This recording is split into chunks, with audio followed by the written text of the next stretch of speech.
오늘 우리에게 주시는 하나님의 말씀은 요한복음 10장 1절부터 21절까지입니다.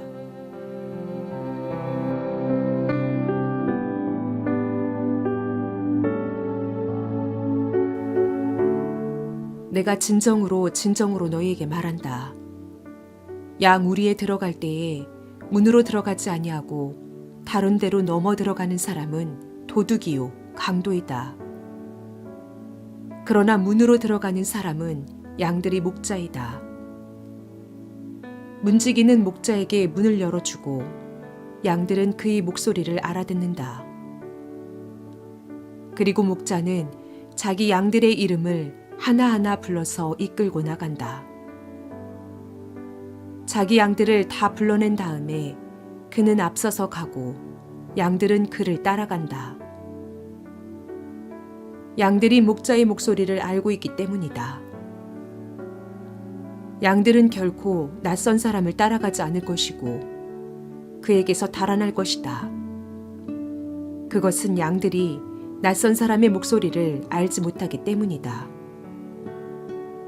예수께서 그들에게 이러한 비유를 말씀하셨으나 그들은 그가 무슨 뜻으로 그렇게 말씀하시는지를 깨닫지 못하였다. 예수께서 다시 말씀하셨다. 내가 진정으로 너에게 말한다. 나는 양이 드나드는 문이다. 나보다 먼저 온 사람은 다 도둑이고 강도이다. 그래서 양들이 그들의 말을 듣지 않았다. 나는 문이다. 누구든지 나를 통하여 들어오면 구원을 얻고 드나들면서 꼴을 얻을 것이다. 도둑은 다만 훔치고 죽이고 파괴하려고 오는 것뿐이다. 나는 양들이 생명을 얻고 또 더 넘치게 얻게 하려고 왔다. 나는 선한 목자이다. 선한 목자는 양들을 위하여 자기 목숨을 버린다. 삭구는 목자가 아니요 양들도 자기 것이 아니므로 이리가 오는 것을 보면 양들을 버리고 달아난다. 그러면 이리가 양들을 물어가고 양떼를 흩어버린다. 그는 삭군이어서 양들을 생각하지 않기 때문이다. 나는 선한 목자이다. 나는 내 양들을 알고 내 양들은 나를 안다. 그것은 마치 아버지께서 나를 아시고 내가 아버지를 아는 것과 같다. 나는 양들을 위하여 내 목숨을 버린다. 나에게는 이 우리에 속하지 않은 다른 양들이 있다. 그는 그 양들도 이끌어 와야 한다. 그들도 내 목소리를 들을 것이며 한 목자 아래에서 한 무리 양떼가 될 것이다. 아버지께서 나를 사랑하신다. 그것은 내가 목숨을 다시 얻으려고 내 목숨을 기꺼이 버리기 때문이다. 아무도 내게서 내 목숨을 빼앗아가지 못한다. 나는 스스로 원해서 내 목숨을 버린다. 나는 목숨을 버릴 권세도 있고 다시 얻을 권세도 있다. 이것은 내가 아버지께로부터 받은 명령이다. 이 말씀 때문에 유대 사람들 가운데 다시 분열이 일어났다. 그 가운데서 많은 사람이 말하기를 그가 귀신이 들려서 미쳤는데 어찌하여 그의 말을 듣느냐 하고 또 다른 사람들은 말하기를 이 말은 귀신이 들린 사람이 말이 아니다. 귀신이 어떻게 눈먼 사람의 눈을 뜨게 할 수 있겠느냐 하였다.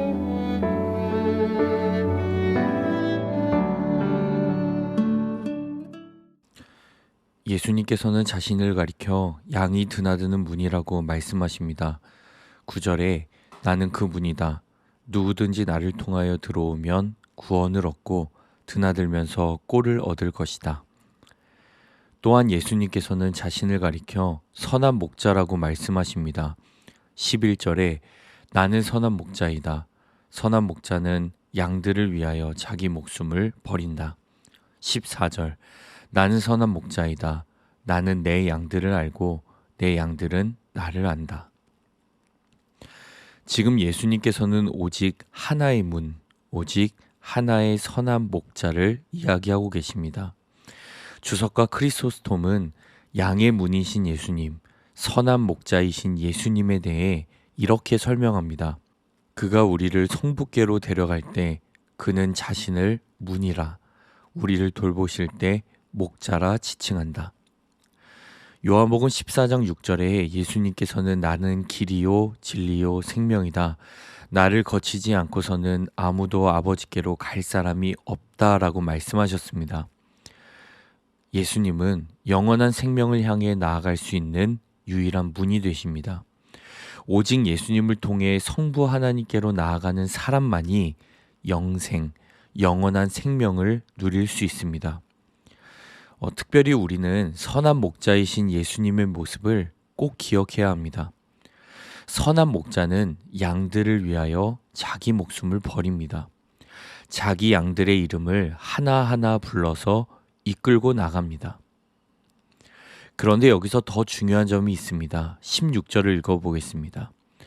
나에게는 이 우리에 속하지 않은 다른 양들이 있다. 나는 그 양들도 이끌어 와야 한다. 그들도 내 목소리를 들을 것이며 한 목자 아래에서 한 무리 양떼가 될 것이다. 여기서 우리라는 것은 이스라엘이라는 우리입니다. 그러니까 이스라엘이라는 우리에 속하지 않은 다른 양들이라는 것은 이방인들을 뜻합니다. 예수님의 십자가 은혜는 유대인들뿐만 아니라 이방인들까지 해당된다는 겁니다. 선한 목자의 죽음은 모든 민족을 품는 것입니다. 이처럼 예수님은 양의 문으로서 유일한 구원의 문이 되어 주십니다. 선한 목자로서 우리를 소유하시고 돌보시고 보호하시며 목숨을 내어주시기까지 사랑하십니다. 로마서 5장 6절부터 8절까지입니다. 우리가 아직 약할 때에 그리스도께서는 제때에 경건하지 않은 사람을 위하여 죽으셨습니다. 의인을 위해서라도 죽을 사람은 거의 없습니다. 더욱이 선한 사람을 위해서라도 감히 죽을 사람은 드뭅니다. 그러나 우리가 아직 죄인이었을 때에 그리스도께서 우리를 위하여 죽으셨습니다.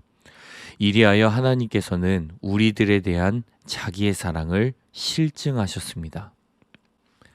이것이 선한 목자이신 예수님께서 우리에게 베푸신 은혜의 사건입니다. 양과 같은 우리는 언제든지 길을 잃습니다. 틈만 나면 우리가 가고 싶은 길로 향합니다. 모아놓으면 금세 흩어져 버리는 우리의 연약함을 보게 됩니다. 범죄함으로 주님의 영광을 잃어버릴 때가 있다는 겁니다. 그럼에도 불구하고 예수님께서는 지금도 여전히 우리를 향해 선한 목자로서 세미한 음성으로 찾아오십니다. 우리는 이 음성을 들어야 합니다. 이것을 위해 날마다 기도해야 합니다. 이 세상에서 사는 동안 삭군의 음성을 경계하셔야 합니다. 12절에 삭군은 목자가 아니라 이렇게 말했습니다. 이리가 오는 것을 보면 이 삭군은 양들을 버리고 갑니다. 그러면 이리가 양들을 물어가고 양떼를 흩어버립니다. 삭군은 누구일까요? 누구든 삭군이 될 수 있습니다. 우리 자신이 될 수 있고 돈과 명예, 성적 욕망, 술 취함, 자아실현 등 무엇이든 삭군이 될 수 있습니다. 이처럼 삭군은 누구든 될 수 있지만 선한 목자는 그 누구도 될 수 없습니다. 오직 예수님만이 우리의 목자가 되십니다. 그 어떤 선한 사람도 심지어 목회자도 선한 목자가 될 수 없습니다. 온 인류를 위해 구원의 길과 참 사랑의 본을 보이신 분은 오직 우리 예수님뿐이기 때문입니다. 우리는 선한 목자이신 예수님을 만나야 합니다. 도덕적인 선행과 탁월한 신앙생활 이전에 칭의의 은혜가 우리 가운데 필요합니다. 내 인생의 주인은 선한 목자이신 예수님뿐이다 라는 확신과 감사가 있어야 합니다. 찬양의 가사 중에 이러한 고백이 있습니다. 주의 영광을 다시 보게 하소서. 주의 임재 가운데 살게 하소서. 아들 예수의 피로 정결케 하사 아버지 앞에 경배하게 하소서. 오 주여, 은혜와 자비 베푸소서. 이 땅을 고치소서. 우리 죄를 사하소서. 주의 영광 다시 보게 하소서. 선한 목자이신 예수님은 이스라엘이라는 양떼의 양들을 돌보십니다. 이방인의 우리들에 속한 양들을 모으십니다. 또한 자신의 생명을 버리시기까지 모든 양들이 한 목자 아래 한 양떼가 되도록 하십니다. 이 은혜가 우리의 마음을 뜨겁게 하길 원합니다. 선행하시는 예수님의 은혜와 그 사랑이 오늘을 살아가는 우리의 힘이 될 수 있기를 바라고 기도합니다. 주님은 나의 목자시기에 나에게 부족함이 없습니다. 이 다윗의 고백이 우리의 고백될 수 있기를 주님의 이름으로 축복합니다. 기도하겠습니다. 선한 목자이신 주님, 우리가 주님의 영광을 다시 보기를 원합니다. 다시 한번 주님의 그 아름다우심 속에서 주님의 임재 가운데 살기를 원합니다. 주님의 그 보혈이 우리를 정결케 하였고 주님 앞으로 나아갈 수 있는 그 길이 되었음을 고백합니다. 오늘 이 하루 살아갈 때 어떤 우리의 공로가 아니라 우리의 선행이나 우리의 어떤 신앙생활의 탁월함이 아니라 오직 주님의 은혜로 살게 하여 주십시오. 주님이 우리를 택하셨고 주님이 우리를 찾으시며 주님이 우리를 먼저 사랑하길 결정하셨다는 그 사실, 그 은혜 안에만 살게 하여 주십시오.